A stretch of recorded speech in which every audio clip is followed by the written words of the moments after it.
After a couple years of doing HIIT exclusively, I started adding more sets to my training. And I'll tell you why I did this and why I think it's superior to a single set approach. So back in 2010, I learned about high intensity training.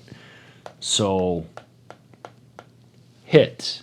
And I went down into the HIIT rabbit hole. And when I started doing this method of training, I added around 15 pounds of muscle to my frame in a matter of 9 weeks. Now, prior to that, I was doing higher volume routines, and it really wasn't working for me. One of the most important things that I realized at the time is that low volume and high intensity training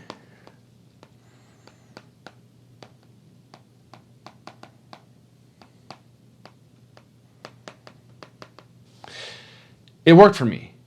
It worked so well for me that in 9 weeks, that period of time, I kept training like this for the next 2 years. And I even trained my clients like this. But after a couple years of doing HIIT exclusively, I started adding more sets to my training. And I'll tell you why I did this and why I think it's superior to a single set approach. But before I get into why I started adding more sets, it is important to note that I retained 2 key variables, and that is strength and effort. Because what I came to understand from my training and training my clients is that the best progress comes from getting strong and training very hard, right? So strength and effort. And most naturals, staying within 5 to 10 sets per muscle group per week is optimal to maximize muscle growth. I mean, what do we want, guys, right? We're looking for gains. That's all we care about in life, just gains. So if you're a drug-free lifter, right, you gotta, this is what it is, guys, drug-free, low to moderate volumes, they seems to work the best for naturals. But the caveat is when you focus on strength and effort.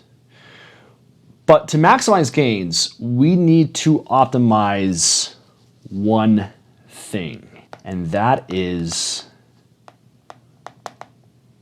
mechanical tension. Okay? Because this is the driver of muscle hypertrophy, mechanical tension. So if mechanical tension is the goal, then the question is, how do we apply mechanical tension? That's the question. So for the natural, the focal point should be an increase in tension through progressive load. Okay? And this is how we increase mechanical tension. So over here on this axis, we have strength. Okay, and over on the other part, we have time. And so over time, you need to get stronger, all right? And then of course, effort. You don't need to hit muscular failure, but you have to get close. Okay, so this is the other component to this. So over here we have We have intensity. If my pen will work, we have intensity. And then we have reps. So we can go 1, 2, 3, 4, 5, 6, 7. Come on, pen. I know you can work. 8. And this is representative of a set, right? So let's say number 9 is the failure point. Like, you can't do 9 reps. Like, it's physically impossible, right? We have to get proximal to that point. We don't have to fail and not reach the 9th rep, but we do have to get close. Okay, so say up here. So every rep gets harder and harder, right? And then this is like max. You can't do it anymore. Guys, we have to get very close to muscular failure. This is important. Yo, what up, bro? Check out all these nanny drug-free transformations. Look, my dudes, we don't use peptides. We don't use TRT. And we sure as hell don't use steroids. And you can get these results without abusing any of this, especially TRT. It is overly abused, and I feel like every dude is on it, and it's weakening masculinity. So look, if you want some of these natural drug-free gains, I want to invite you to my school community. Inside, you're gonna get access to the ST Model, Synergy Tension Model Classroom. You're gonna have the community access. You're gonna have the DIY aesthetic guide. I'm gonna show you how we build aesthetics, this athletic body that most of us want, and FYI, most women dig, all right? And you can do it completely natty, guys. You don't need TRT. And I'm gonna show you the Synergy Tension Model course. This is my practical application, how I train myself and how I train my dudes. So this is completely free. No risk involved. Show up, get access to all of this, learn how we do this natty. Let's go, bro. Hell yeah! Literally, it's progressive load and effort. So over time, we get stronger. And when we actually go and we do our sets, our reps have to be hard and we have to get proximal to failure. Now, before I realized the extreme importance of this, strength and intensity, I was doing high volume routines because that's what most of everyone was doing, and that's what they said that I had to do to get big. And my personal training certifications, definitely, they never taught me anything different. It's the same, right? The certs didn't do a good job at prioritizing the fundamentals of strength training, at least not mine. A lot of the PT certifications are more concerned with balancing on Bosu balls, playing catch with medicine balls, sitting on physio balls. I guess they just like balls. I don't know, guys, but I know my certification did not prioritize the important foundations in strength training. So in my training, there was no focus on getting stronger. There was no focus on taking sets to failure or even getting close. I was doing high volume routines, but there was no focus on strength or effort. And I know some of you guys might go, well, that should have been obvious. That's what you should have done. But guys, I didn't have any teachers. I had no mentors. I didn't know. I was learning from personal training certifications and the bros in the gym. And both of them failed to teach me when I was younger. So basically, I was following drug-induced routines that focused on a lot of sets, high volume.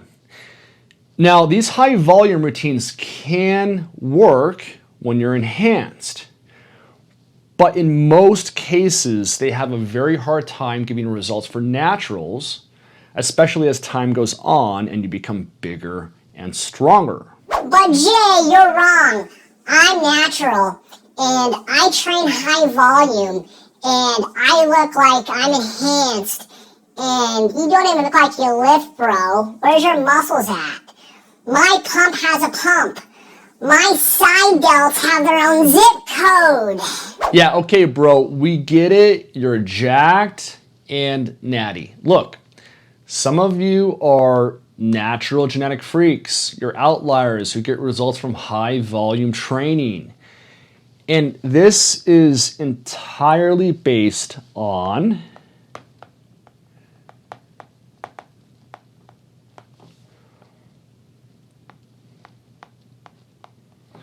individual recovery limitations.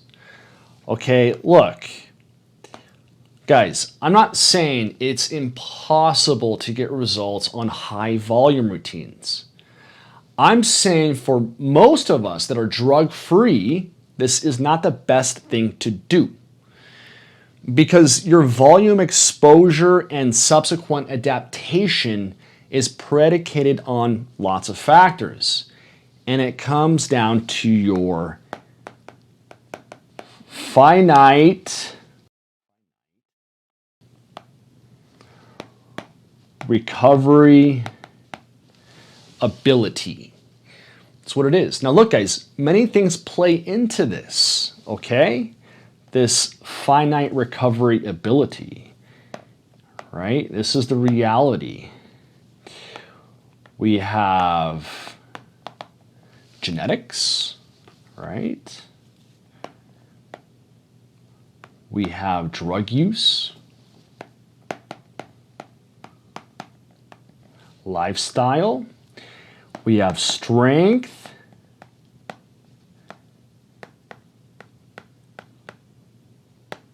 muscularity, and even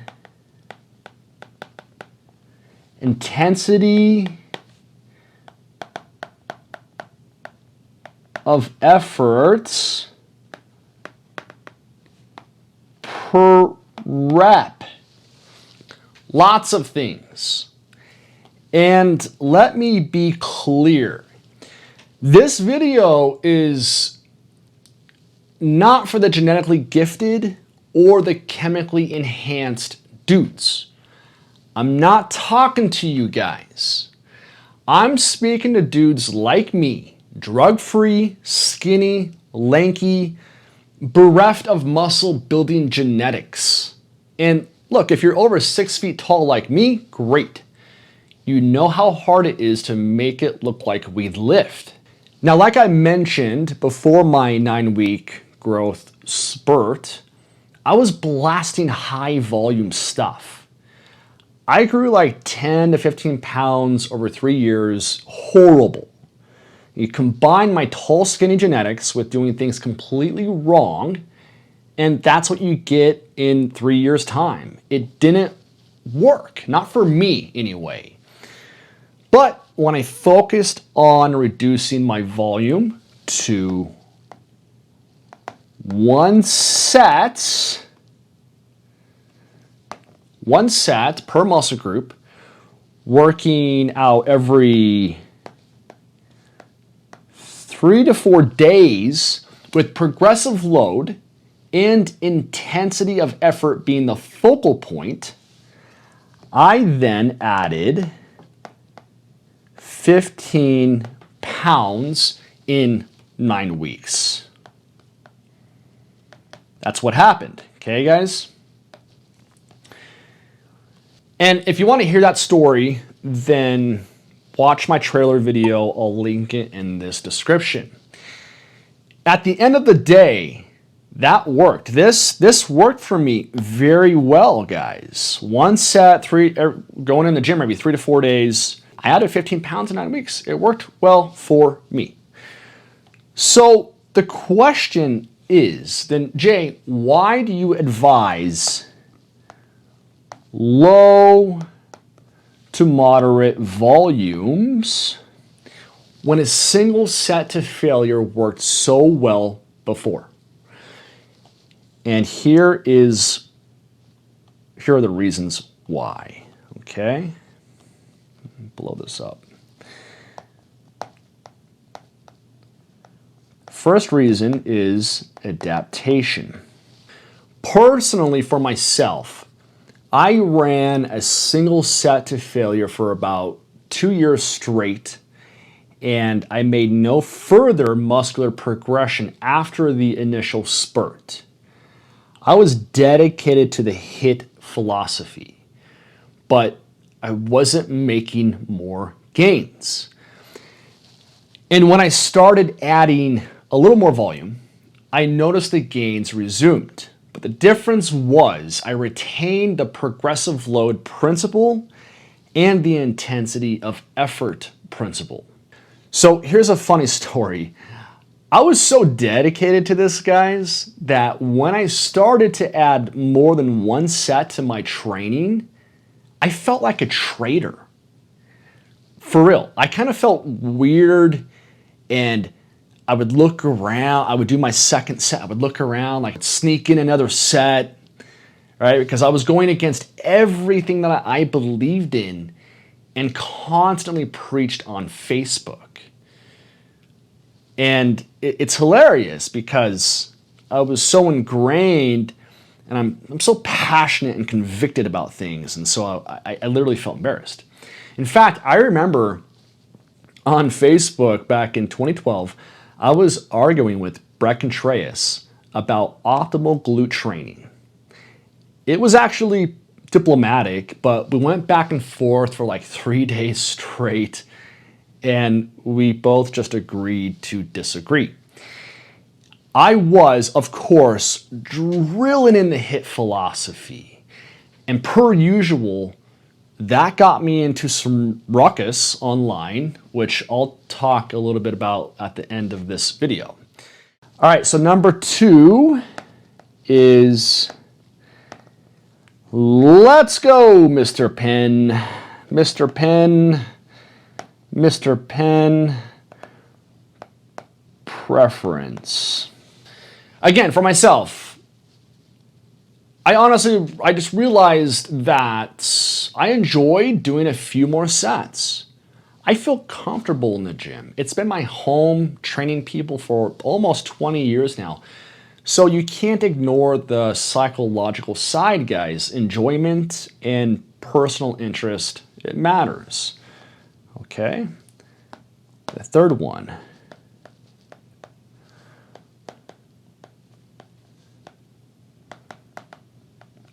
Muscle innervation. Here's the thing, dudes. If you train hard, and even if you take a set to true muscular failure, one set isn't covering all the bases. And one of the biggest reasons is because different regions of a muscle are connected to different motor units, meaning certain fibers get recruited more depending on exercise variety.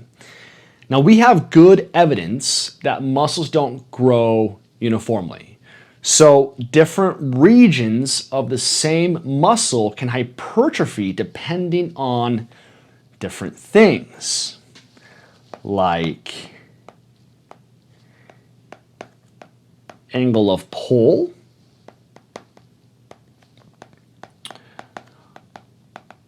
limb position,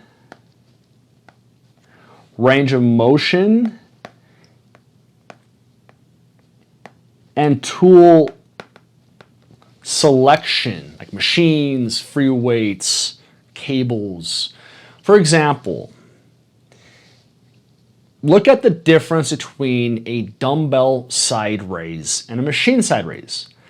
The dumbbell side raise is going to have an ascending force curve. So that means it's harder at the top, right? While a machine side raise will have a different force curve depending on the machine's cam, right? So we have this guy and he's holding a dumbbell right here. And because this is very close to zero moment arm, right? So the axis of the shoulder. So we have the axis here and we have axis and we have weight.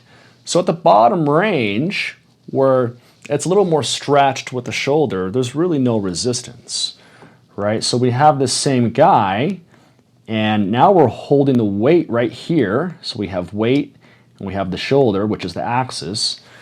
Now that distance creates a longer moment arm. So now the weight hasn't changed, it just feels like it's greater resistance at the top end, right? That's an ascending force curve. So with the dumbbell, you're gonna have lots of resistance at the top, at the peak range, and you'll have little to none at the bottom, right? Now with the machine, you have a cam, and a cam can look, however it looks, and a belt wraps around it, and it alters the force curve from point A to point B. So it will feel a little bit differently, right? So that's one example. Another example is limb position. So if you compare an incline bench to a flat bench, the incline puts your shoulder into more shoulder flexion, right? That change in limb position alters the mechanics, and it shifts more tension toward the clavicular pec fibers. So in other words, simply changing the angle and how you push will shift fiber tension. So changing variables like this can distribute tension inside the muscles that you're working.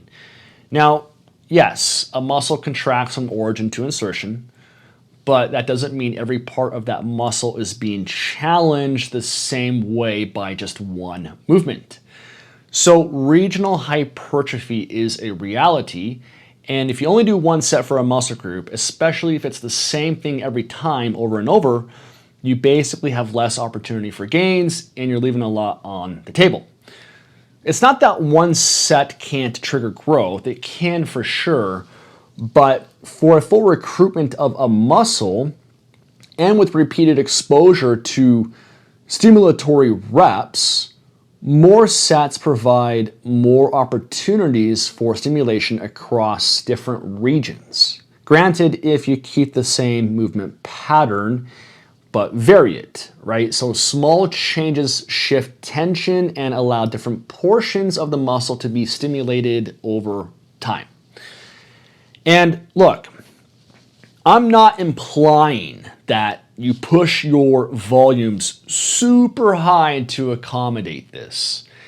It simply means a one set only approach is going to be inferior because it's probably not going to saturate all motor units within a muscle. Okay? Number 4.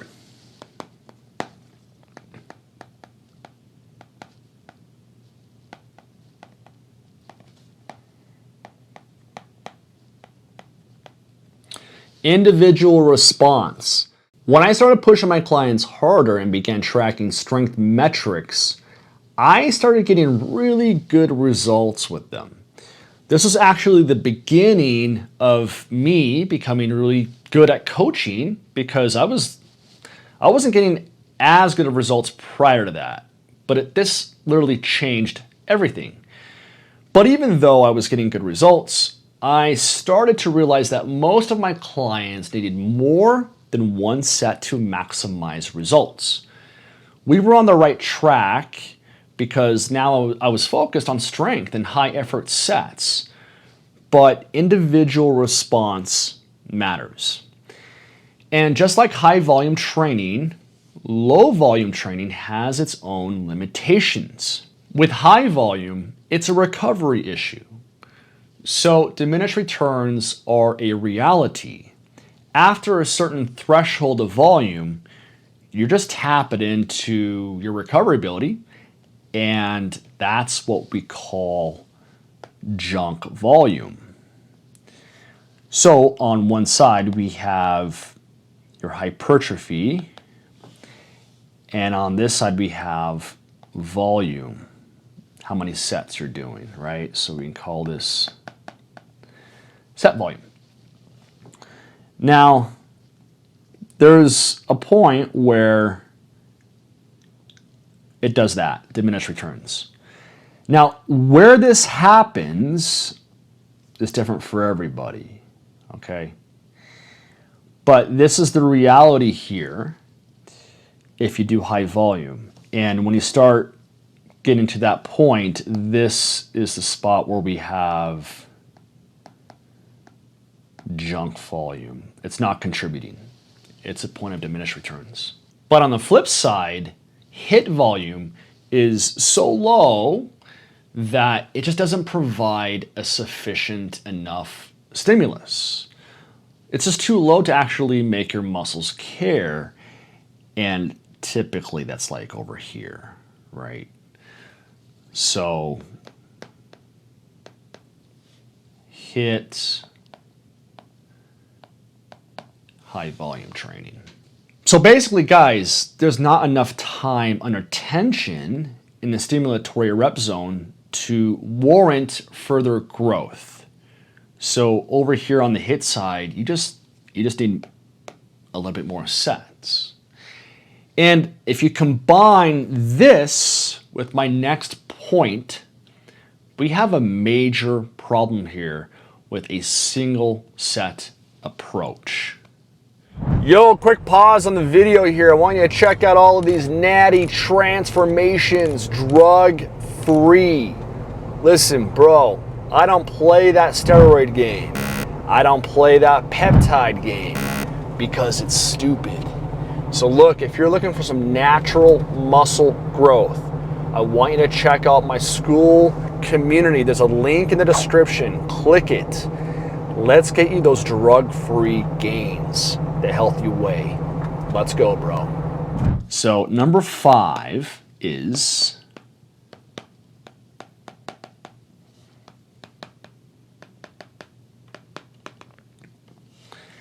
intensity limitations.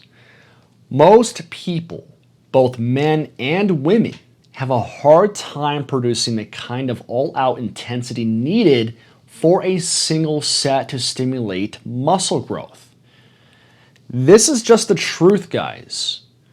Not only are most people not good at it, but some don't even want to do it. It's a funny story. I had a drill sergeant. She was a DI, DS in the Army. DI is Marine Corps. So she was DS in the Army. And I put her through, so with my consultations, I sit down and then I put people through a light session, 3, 4, 5 things. I show them how I train, right? And I pushed her hard because I need to know that you can meet an intensity threshold. And she did, but she got done and she crushed it. She didn't want to do it. She said, I don't want to work that hard. And this is what, she was a former drill sergeant. Don't want to train that hard. I'm like, okay, fair enough. You know, so look, if you can't generate, in her case, this was not the case, she could, but if you can't generate enough intensity in a set, that's a problem. Learning to go to muscular failure in strict form, something that is required in a single set approach, it's a focused skill. Like, it takes time to develop. And even if a beginner is going to failure, the muscle stimulation isn't the same as someone who's already built strength, built muscle, has lifting experience, and pushes a set to limit failure. And truthfully, like I'd mentioned, most lifters need more than one set to really maximize hypertrophy anyway. Maximize being the operative word. And listen, again, my dudes, this doesn't mean high volume, but definitely more than one set. And the hit people forget that in the original Nautilus bulletins by Arthur Jones, the weekly volume that was prescribed was usually around 6 to 12 sets per muscle group per week. And FYI, Mike Mentzer didn't build his physique on his low volume, low frequency consolidated routines that he promoted later in his life either. But an important point, Anthony, I did not train for hours and hours every day, and this is an important issue. Oh, okay. Contrary to what most bodybuilders do, which is train 2 to 4 hours a day, 7 days a week, to obtain that condition, I trained literally for 30 minutes 4 times a week, 2 hours a week. And yes, those abbreviated routines, they worked for me in that 9-week period. It taught me very important concepts like strength and intensity and recovery. Concepts that I was entirely missing from my training.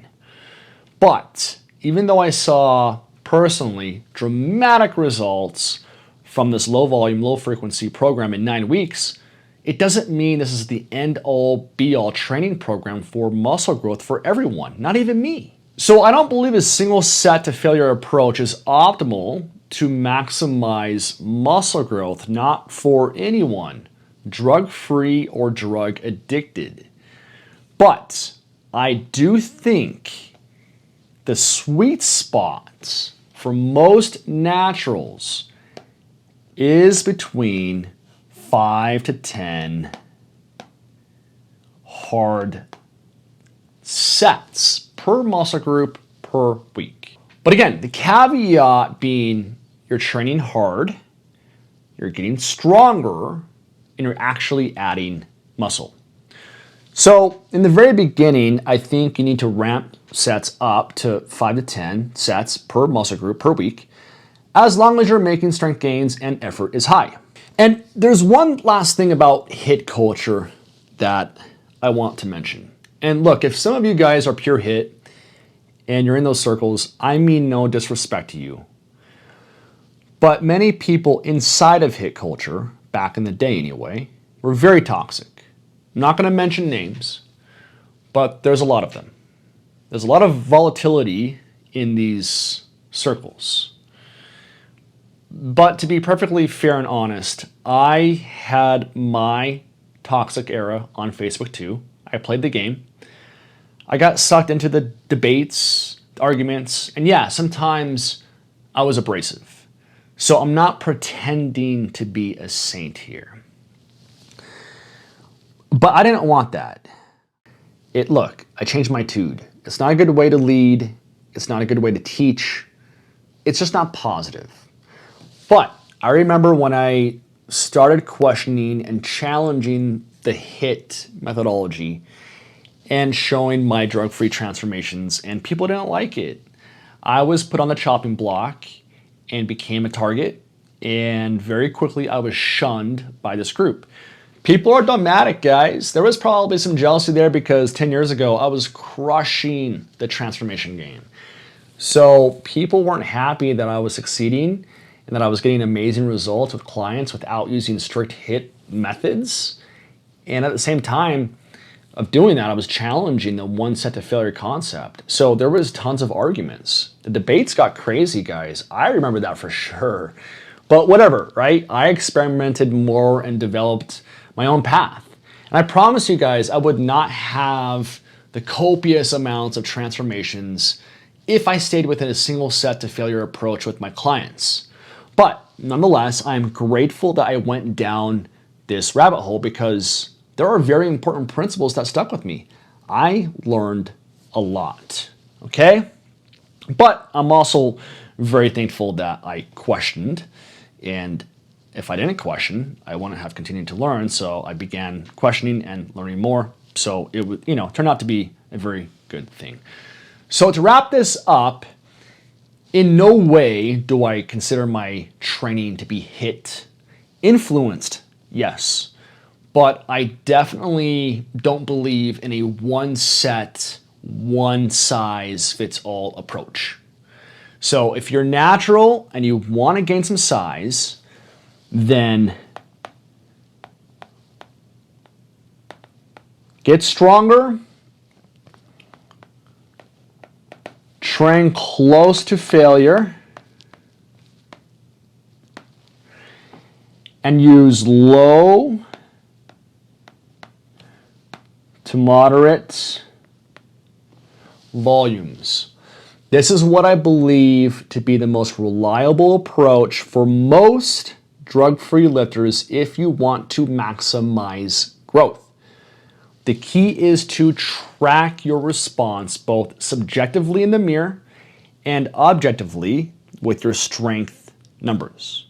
So if you're getting stronger and you're looking more muscular over time, you're on the right track.